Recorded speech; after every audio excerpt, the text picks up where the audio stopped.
మీరు చిన్నప్పుడు moon biscuits ఎప్పుడైనా తిన్నారా? నాకైతే అవి చాలా ఇష్టం. ఇప్పుడు వాటి కోసం బయటకు వెళ్ళి కొనుక్కోలేము కదా, సో ఇంట్లో ఎలా చేసుకోవాలో నేను చెప్తాను.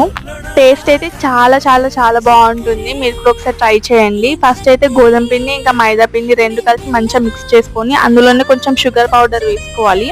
తర్వాత అందులోనే నెయ్యి వేసుకొని మంచిగా మిక్స్ చేసుకోవాలి. అలా వచ్చిన తర్వాత కొంచెం అంటే కొంచెమే పాలు వేయాలి. పాలు పోసుకొని బాగా మిక్స్ చేసుకోవాలి. కొంచెం టైం తీసుకొని అయినా సరే మంచిగా మిక్స్ చేసుకోండి. తర్వాత ఒక ప్లేట్లో తీసుకొని ఇలా ముద్దలాగా చేసుకొని హ్యాండ్స్తో ఫస్ట్ అనండి, ఎందుకంటే చపాతీ దాంతో చేస్తే అంత ఈజీగా రాదు. దాని తర్వాత మనం దేంట్లో అయితే బేక్ చేయాలనుకుంటున్నామో అందులో మంచిగా నెయ్యి వేసుకొని మంచిగా స్ప్రెడ్ చేసుకోవాలి. దాని తర్వాత మనం గ్యాస్ స్టవ్ పైన పెట్టేసుకోవాలి. కింద ఏం అవసరం లేదు. ఒక 20 to 30 minutes బేక్ చేసుకోవాలి. ఫస్ట్ తీసేటప్పుడు మెత్తగా ఉంటుంది పైన, కానీ కొంచెం సేపు అయిన తర్వాత బిస్కెట్స్ లాగా క్రంచిగా వస్తాయి. అండ్ ఈ రెసిపీ కూడా మా చెల్లె చేసింది. అండ్ ఇది ఇంట్లో ట్రై చేసి ఎలా ఉందో నాకు కమెంట్ చేయండి. Bye guys.